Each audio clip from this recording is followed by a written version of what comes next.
Hey everybody, I hope all is well. I know it's been a minute since we've been discussing House of Payne, but my life has just been so hectic lately. I've been working a lot. Really, the return of this show really took me by surprise. I didn't even know we were so many episodes in, but here we are. Hopefully, from here on out, I could be more consistent. I know I said in the past that I wasn't going to really review it like that anymore, but really, it helps me be consistent. A lot of you subscribe to me off of my House of Pain reviews, so why not? Let's keep going. Hopefully, y'all check out my other videos that I come out with. I did want to separate from reviews, but hopefully, for the most part, this will just be the main thing I review. Hopefully, the only thing, unless it's maybe a movie or something, I don't know. But hopefully, y'all just mess with me all the way around because I mess with y'all. But I just want to talk about all the episodes as a whole. I don't want to hold y'all too long. I really just got some key points. The only episode I really can't go too in depth on is episode 4 because I found the episode on a few sites, but it buffers so bad I can't really even get through it. So, but I don't think nothing too much happens on that episode. But let's really just discuss what's been going on so far. So yeah, I hope everybody's been doing good. I miss y'all. I hope y'all miss me. Let's start from episode 1. I got a few notes for every episode. So let's get into it, shall we? So, episode 1. This is the continuation of CJ being in an accident from last season. But apparently this episode is picking up from the next day. And CJ is okay. But why all of a sudden Lisa looking like she 8-9 months pregnant when this girl just had a flat stomach? Tyler Perry, you know you wrong. You is wrong. You dirty. You trash for that. You know. Y'all. Tyler Perry got me effed up.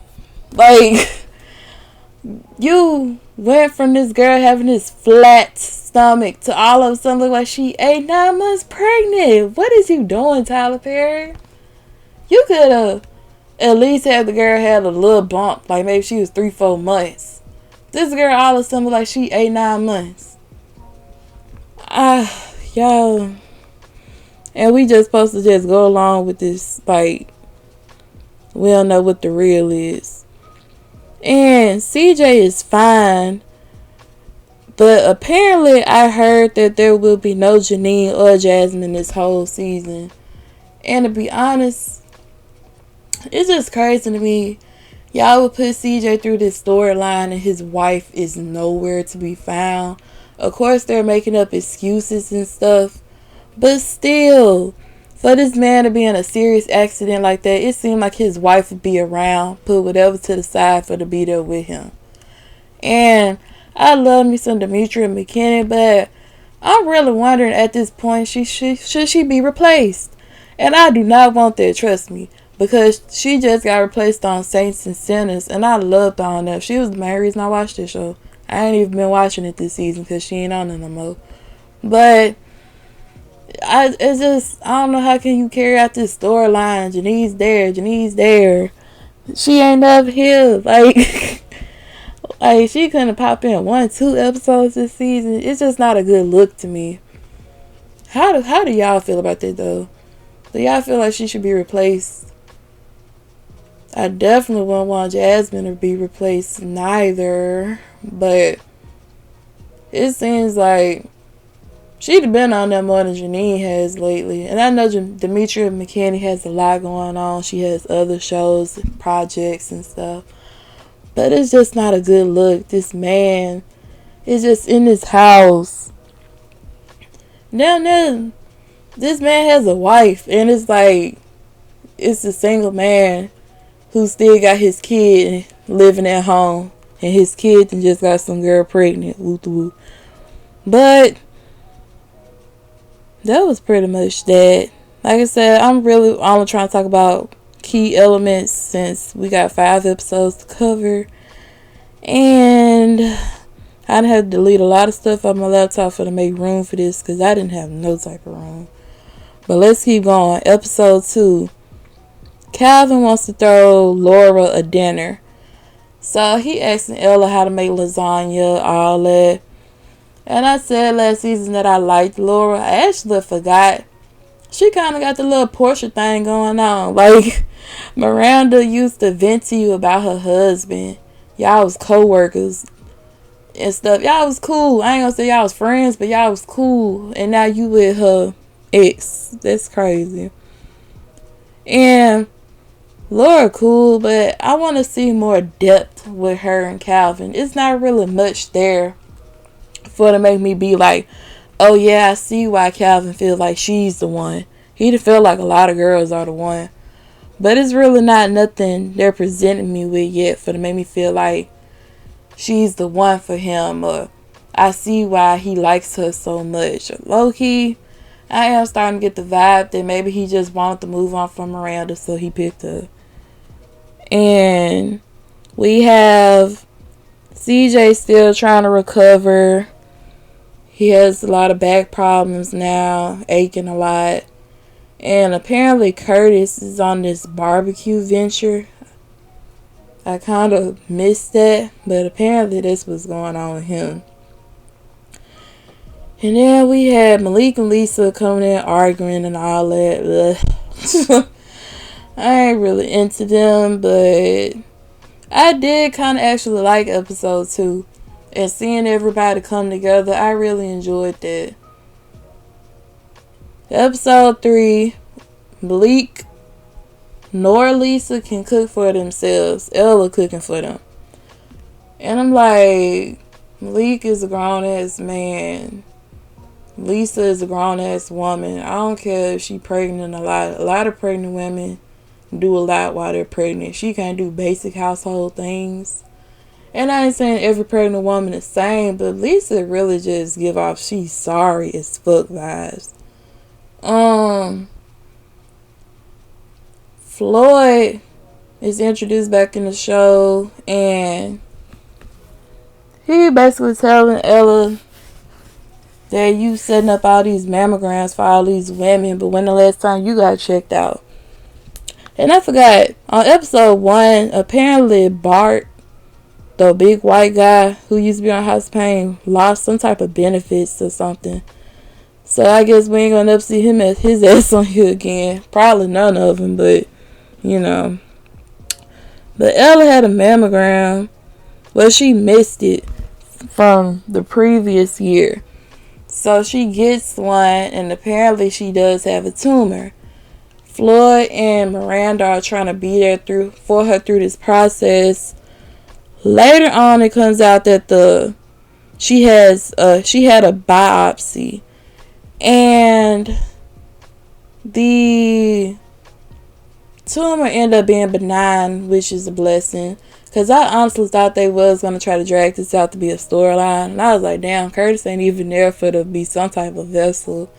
But they didn't drag it out. It was benign, which was amazing and great. And I did kind of like this because we do often see Ella always trying to be there for everybody else and putting off things for everybody else. But it's like, when the last time you really just took care of yourself other than telling everybody what they need to do? So I enjoyed this episode too.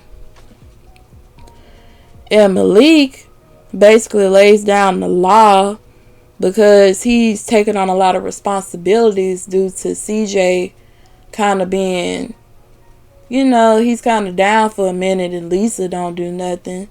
But it's just funny to me. All of a sudden, Malik doing a little work, and all of a sudden, he just can't take it. He finna go smoke crack. No, let me stop.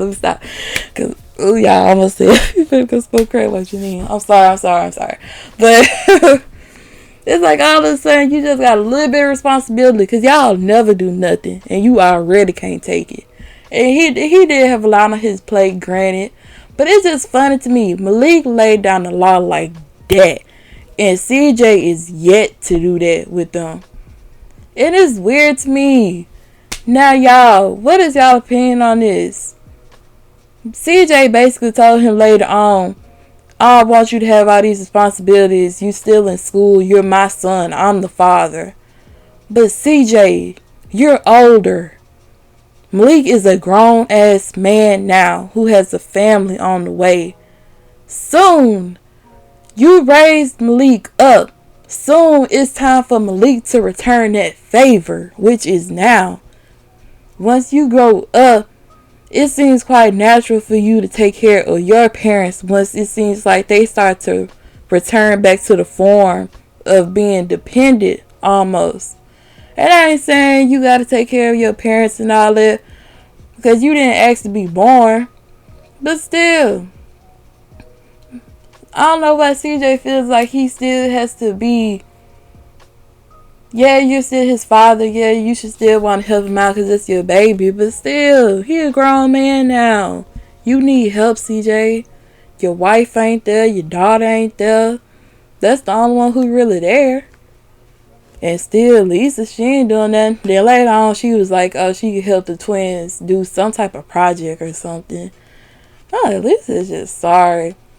And she does look pretty and all that, but I can take her character a little better this time around, but it's still like, can we woman up a little bit more? You are finna be a mother. And like I said, episode 4, I really couldn't watch it. I think I made it to the 7-minute mark, and it just kept buffering. It really was buffering the whole time, but after that point, it just got so bad, it just wouldn't go through. But basically, what I researched, I didn't listen to anybody else reviews yet, but it looked like it basically was just saying CJ, he's still trying to get through his complications after being up in the incident he was in. Episode 5, which was probably last night when you all are hearing this, Miranda talks about getting a gun, and Calvin's like he forbids her because the kid is in the house and he doesn't feel like it's safe, which I understand, but you really can't forbid her. That ain't your woman no more. But they gone through this back and forth the whole episode, and later on he called her his wife and all that, and I said, here y'all go. Y'all finna, and y'all, you can tell she still want him. Y'all finna try to ease them back in, and I really could care less at this point. I don't care what Calvin does anymore. I don't care about Calvin and Brad. I don't. Y'all just dragging this. I do feel like they have a little more depth to them, but this is just a dead storyline to me. Like, it's just wickety whack. Like, I really could care less about Calvin and Miranda at this point. I really could. I'm sorry, but and I understand her wanting to get a gun. I would just hope that she would take every precaution necessary, like having the safety and having the gun put up in a locked, safe place that is not easy to reach for the kid. Like, you really have to be careful with guns in the house with kids. Hopefully they don't have nothing, you know how Tyler Perry do. Hopefully he don't have no episode where the baby get the gun and they I'm sorry, y'all, but y'all know how Tyler Perry dramatic ass is. Hopefully they don't do that. But y'all apparently Florida's trying to take over this. Apparently Ella, there's something with this barbecue. I don't know, did Ella produce the barbecue and Curtis is promoting it and Florida's trying to do the business side of it? I haven't really fully grasped this storyline, but that's basically what that seemed like is going on. I guess Florida wants to call it Sauces with Bosses. I kind of like the name. And Curtis is on this barbecue tour. So we missing Curtis. We missing Janine. We missing Jasmine. It is crazy to me. So here they won't be on this whole season 10. Last season, what was it, like 25 episodes? They won't be on this whole mud. They couldn't even come on one. Like, y'all, at some points, decisions have to be made. And I ain't saying I want them to be replaced, but it's kind of excessive to me. But I guess Tyler Perry trying to hold on to him, child, cause they ain't no word on them being replaced or anything like that.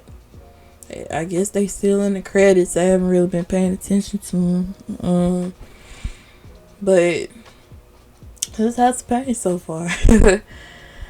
I want to go more in depth about Calvin and Miranda, but what's really new with them? It's like, do y'all want each other? Do y'all not? Like, I'm kind of sick of it. Really ain't too much going on. CJ still in pain. Just crazy to me how he's going through all this and his wife is nowhere to be found. That is really wild to me. Really wild. Like, the vows y'all took and she's nowhere to be found. Of course, there's some excuse for it, but still, I feel like all that would go out the window for to be there for your spouse. But I think CJ said something about he want Malik and the girl to move out. That would be good. Hopefully they do. Really too much. And it's crazy. Last season, Jasmine, she had one of my favorite, if not my favorite, storylines with the boy. I can't think his name right now, but y'all know her boyfriend on the show. And it's like, we won't be able to see none of that this season. Yeah. But let me know what y'all think so far. Please forgive my absence. I'm hoping for to be more consistent. House of Payne really does help me be consistent and dish out videos and interact with y'all. So let me know everything y'all thinking so far about this season 10 of House of Payne. What y'all think about the characters, the storylines. Are y'all enjoying it so far? It's actually cool to me so far. Episode 1 was bleh, but episode 2 and on, it was better to me. Every episode ain't perfect, but you know, it still ain't like how it used to be, but it's cool. It's cool. But let me know what y'all think. Please like, comment, and subscribe. Thank you for watching.